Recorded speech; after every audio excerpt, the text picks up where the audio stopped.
আজিৰে পৰা আৰম্ভ আৰাধনা নাট্য গোষ্ঠী ধেমাজিৰ উদ্যোগত আৰু বৃহত্তৰ বৰদলনিৰ নিবাসীৰ সহযোগত গুৰুজনাৰ অপূৰ্ব সৃষ্টি ভাওনা সংস্কৃতিৰ প্ৰসাৰ আৰু প্ৰচাৰৰ উদ্দেশ্যে অংকুৰিত হোৱা আৰাধনা নাট্য গোষ্ঠীৰ প্ৰতিষ্ঠা দিৱস। প্ৰতিষ্ঠা দিৱসৰ লগত সংগতি ৰাখি সৰ্বপ্ৰথমবাৰৰ বাবে আমন্ত্ৰণমূলক ভাওনা সমাৰোহৰ আয়োজন।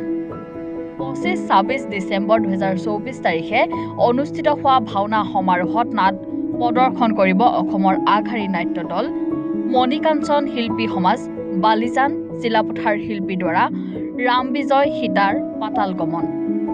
আৰাধনা নাট্য গোষ্ঠীৰ বৰদলনি শিল্পী দ্বাৰা ভাতৃ বধূ প্ৰদৰ্শন। ডেকাগিৰি শংকৰী সংস্কৃতি বিকাশ কেন্দ্ৰ ধেমাজিৰ দ্বাৰা অৰ্জুনৰ পুত্ৰ বধূ লাভ। প্ৰয়াস নাট্য গোষ্ঠীৰ লখিমপুৰৰ শিল্পী দ্বাৰাই প্ৰদৰ্শন হ'ব অম্বাৰ দেহত্যাগ। আজি পুৱা কাৰ্যসূচী হিচাপে ৰূপায়ণ কৰে বন্তি প্ৰজ্বলন, পতাকা উত্তোলন, গুৰু আসন প্ৰতিষ্ঠা আৰু বৃক্ষৰোপণ। প্ৰথমবাৰৰ বাবে বৰদলনি আৰাধনা নাট্য গোষ্ঠী উদ্যোগত দুদিনীয়া কাৰ্যসূচীৰে প্ৰতিষ্ঠা দিৱসৰ লগত সংগতি ৰাখি আমি ভাওনা সমাৰোহৰ আয়োজন কৰিছোঁ। উক্ত ভাওনা সমাৰোহত আমাক 4খনকৈ ভাওনা প্ৰদৰ্শিত হ'ব ইয়াত দুদিনত। আজি আমাৰ প্ৰথম দিনৰ প্ৰথম কাৰ্যসূচী ইতিমধ্যে অন্ত পৰিছে। দ্বিতীয় কাৰ্যসূচী আৰম্ভ হ'ব। ভকত বৈষ্ণৱসকলে আমাৰ গুৰু আসন প্ৰতিষ্ঠা কৰাৰ পৰা আদি কৰি ভকতি কৰ্মৰ যিখিনি কৰ্ম থাকিব সকলোখিনি সমাপন কৰাৰ দায়িত্ব তেখেতসকলৰ আৰু সুচাৰুৰূপে পালন কৰি আহিছে। দিনত আমাৰ অন্যান্য কাৰ্যসূচীৰ লগতে দিহানাম হ'ব। আইসকলে দিহানাম পৰিৱেশন কৰিব। কণ কণ শিশুসকলৰ কাৰণেও আমি কিছুমান কাৰ্যসূচী ৰাখি থৈছোঁ। তাৰ লগতে আমি বিয়লি বেলালে আমাৰ প্ৰতিনিধি সভা অনুষ্ঠিত হ'ব আজি। তাৰ পাছতে আমি সন্ধিয়া 4:30 বজাৰ পৰা ভাওনাৰ কাৰণে আমি যা যোগাৰ কৰিছোঁ আৰু ভাওনা দলসমূহ আহিব, তেখেতলোকে ভাওনা কৰিব সন্ধিয়া 5টা বজাৰ পৰা। আৰু ভাওনা উদ্বোধক আছে, তেখেতলোক আহিব, তেখেতলোকে বক্তব্য প্ৰদান কৰিব। আৰু দ্বিতীয়খনৰ কাৰণেও আমাৰ প্ৰায় 9 বজা 9:30 বজাত দ্বিতীয়খন ভাওনা আমাৰ অনুষ্ঠিত হ'ব। সেই দ্বিতীয়খন ভাওনাৰ কাৰণেও আমি ভাওনা উদ্বোধক হিচাপে নাটক উদ্বোধক হিচাপে নিমন্ত্ৰণ কৰিছোঁ। তেখেতসকল আহিব, উদ্বোধনী ভাষণ তেখেতলোকে ৰাখিব। আৰু লগতে আমাৰ জগত গুৰুজনাৰ কৃষ্টি সংস্কৃতি ধৰি ৰখাৰ ক্ষেত্ৰত আমাৰ আৰাধনা নাট্য গোষ্ঠীৰ অৰিহণা আছে। এই যুৱকসকলৰ শক্তি আছে। আশা কৰিছোঁ এই শক্তি অটুট থাকিব। পৰৱৰ্তী পৰ্যায়ত শুদ্ধ আৰু সত্য ৰূপত ভাওনা প্ৰদৰ্শন কৰাত কোনোদিন আৰাধনা নাট্য গোষ্ঠীয়ে কৃপণালি নকৰে। আৰু আশা কৰিছোঁ নাট্য গোষ্ঠী প্ৰতিজন সদস্যই আচলতে শিকিবলৈ আহিছে। আমি আমাৰ সদস্যসকলে অভিজ্ঞজনক নিমন্ত্ৰণ আনিছোঁ। আমি অভিজ্ঞজনৰ দিহা পৰামৰ্শ লৈছোঁ। সেই অভিজ্ঞজনৰ অভিজ্ঞতাৰে আমাৰ যুৱ প্ৰজন্মক অভিজ্ঞ কৰি তোলাৰ যি ব্যৱস্থা আৰাধনা নাট্য গোষ্ঠীয়ে কৰিছে, এনে ব্যৱস্থা ভৱিষ্যত অটুট থাকক। আৰু বৰদলনিবাসী ৰাইজৰ কথা আমি নকৈ নোৱাৰোঁ। অনুষ্ঠান প্ৰতিষ্ঠানে বেৰি থকাৰ পাছতো আৰাধনা নাট্য গোষ্ঠীক ইমানেই মৰম কৰিছে। আমি আশা কৰিছোঁ পৰৱৰ্তী সময়ত ৰাইজৰ আশীৰ্বাদত পুষ্ট হৈ আমাৰ নাট্যগোষ্ঠী আৰু এখোপ আগবাঢ়ি যাবলৈ সক্ষম হ'ব বুলি আমি আশা কৰিছোঁ। শ্ৰীমন্ত শংকৰদেৱ গুৰুজনাৰ এই ভাওনা সংস্কৃতিয়ে আমাৰ অসমীয়া জাতিৰ মাজত একতা ভাতৃত্ববোধ বৃদ্ধি কৰাত অৰিহণা যোগাই আহিছে অতীতৰে পৰা।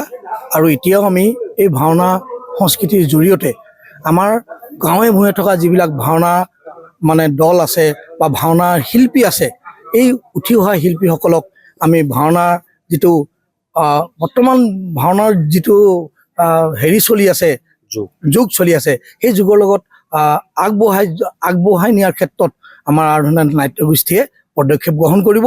আৰু ভৱিষ্যতেও এই যিটো নাট সমাৰোহ, এই নাট সমাৰোহ আমি আৰু অধিক ডাঙৰকৈ পাতি অসমৰ বিভিন্ন নাম থকা ভাওনা দলক মাতি আনি আমি ইয়াত ভাওনা প্ৰদৰ্শন কৰি আমাৰ বৰদলনি উঠি অহা প্ৰজন্মক ভাওনা কিদৰে কৰিব লাগে, ভাওনাৰ যিবিলাক গুৰুজনাৰ যি গীত নৃত্য বাদ্যৰ যি অপূৰ্ব সমাহাৰ, এই সেইটো ডেকাসকলৰ মাজত প্ৰচাৰ কৰি তেখেতসকলক ভাওনাৰ সংস্কৃতিৰ প্ৰতি আকৃষ্ট কৰাই হ'ল আমাৰ আৰাধনা নাট্য গোষ্ঠীৰ মূল লক্ষ্য আৰু উদ্দেশ্য।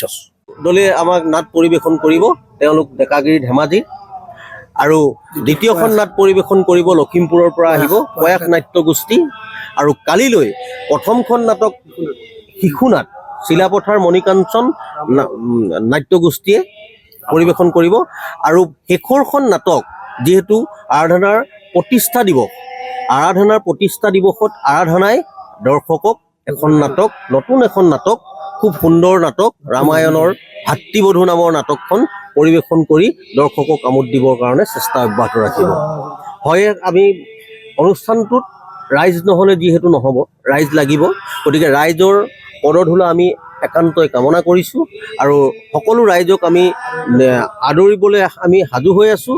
লগতে ৰাইজক আমি নিমন্ত্ৰণ কৰিছোঁ যে আপোনালোক আহক, আৰাধনাক অন্তত অকণমান আশীৰ্বাদ দি থৈ যাওক। গোগামুখৰ পৰা ললিত শইকীয়াৰ ৰিপৰ্ট, এনি ভাৰত 24।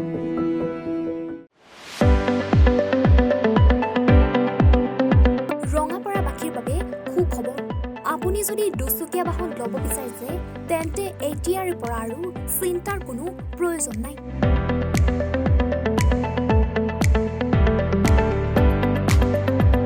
আপুনিও আহিব পাৰে DBP এছ'চিয়েটলৈ, বাজাজ টু হুইলাৰ ডিলাৰ।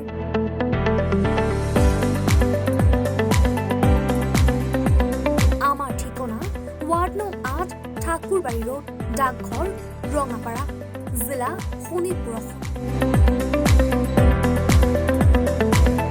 আমাৰ যোগাযোগৰ নম্বৰ 9435707133 9707967285285।